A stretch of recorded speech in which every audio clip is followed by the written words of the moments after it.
జంగారెడ్డిగూడెం విజయ దుర్గాదేవి అమ్మవారి తృతీయ వార్షికోత్సవ కరపత్రాలను ఆవిష్కరించారు. ఆలయ కమిటీ చైర్మన్ మాలశెట్టి రాధాకృష్ణ ఆధ్వర్యంలో కరపత్రాలను ఆవిష్కరించినట్లు ఆలయ కార్యదర్శి మాడ రామ్మోహన్ రావు తెలియజేశారు. ఈ కార్యక్రమానికి ముఖ్య అతిథిగా ఆధ్యాత్మికవేత్త ఇమ్మని శశికుమార్ హాజరయ్యారు. ఈ నెల 26వ తేదీ నుంచి 28వ తేదీ వరకు 3 రోజుల పాటు అమ్మవారి తృతీయ వార్షికోత్సవ ఉత్సవాలు జరుపుతున్నట్లు తెలిపారు. శ్రీ పంచభూత మరకత లింగేశ్వర సహిత శ్రీచక్ర సమన్విత శ్రీ శ్రీ శ్రీ విజయదుర్గ అమ్మవారి ఆలయం నందు ఈ నెల 26వ తేదీ ఉదయం 6 గంటల నుంచి కలశ స్థాపనతో పూజలు ప్రారంభమవుతాయని, అమ్మవారికి శివలింగాకారానికి అభిషేకాలతో పాటు ఆవాహిత సర్వదేవత హోమం, ధాన్యాదివాసం, మహాలింగేశ్వరునికి వివిధ వాస పూజలు చేయనున్నట్లు తెలిపారు. రాత్రి పూజలతో పాటు ఈ నెల 27వ తేదీ ఉదయం 11:25 బ్రహ్మసూత్ర మహాలింగేశ్వర స్వామిని ప్రతిష్ఠ చేయనున్నట్లు తెలిపారు. సాయంత్రం యథావిధిగా పూజాది కైంకర్యాలు చేయనున్నట్లు చెప్పారు. అదేవిధంగా 28వ తేదీన శనివారం భారీ అన్న సమారాధన అనంతరం సాయంత్రం శివపార్వతుల పల్లకి సేవ చేయనున్నట్లు తెలిపారు.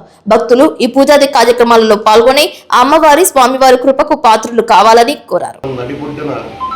ఉన్నటువంటి శ్రీ శ్రీ శ్రీ విజయదుర్గమ్మ అమ్మవారి ఆలయ తృతీయ వార్షికోత్సవ వేడుకలు ఈ నెల 26, 27, 28 తేదీల్లో చేయడానికి అమ్మవారి అనుగ్రహంతో కార్యక్రమాన్ని ఏర్పాటు చేసుకోవడం జరిగింది. ఈ కార్యక్రమంలో భాగంగా ప్రతి సంవత్సరం ఒక్కొక్క విభిన్నంగా కార్యక్రమాలు చేస్తున్నాం. ఈ సంవత్సరం భక్తులందరికీ కూడా అభిషేకం చేసేందుకు ఒక శివలింగాన్ని ఏర్పాటు చేయాలని ఎప్పటి నుంచో అనుకుంటే అది కూడా స్వామివారి అనుగ్రహంతో యాదృచ్ఛికంగా వచ్చే ఆలయంలో చేరడం, అది కూడా బ్రహ్మసూత్ర లింగం అయి ఉండడం. బ్రహ్మసూత్ర లింగాన్ని మహాలింగంగా చెప్తూ ఉంటారు.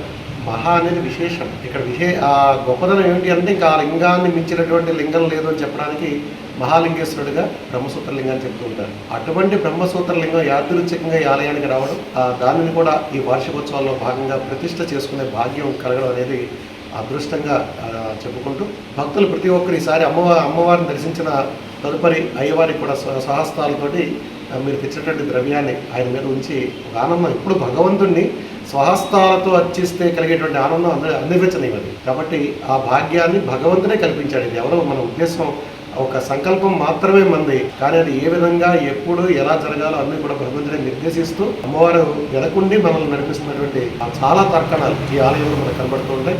మాలశెట్టి రాధాకృష్ణ గారి నేతృత్వంలో ఆలయ కమిటీ సభ్యులందరూ కూడా సమిష్టిగా అమ్మవారి సేవా కార్యక్రమాల్లో నిరంతరం అలా ముందుకు తేలుతూ ఉండడం, ఆ సేవా భాగ్యం భక్తులందరికీ కలిగి దినదిన ప్రవర్ధమానం చెందడం అంటే ఇదే. ఒక సంవత్సరానికి ఇంకొక సంవత్సరానికి అనేక మార్పులు, అనేక మూర్తులు వచ్చి చేరి ఆలయంలో మనందరికీ కూడా మంచి శోభాయమైనటువంటి జీవితాన్ని ప్రసాదిస్తున్నటువంటి శుభకరము.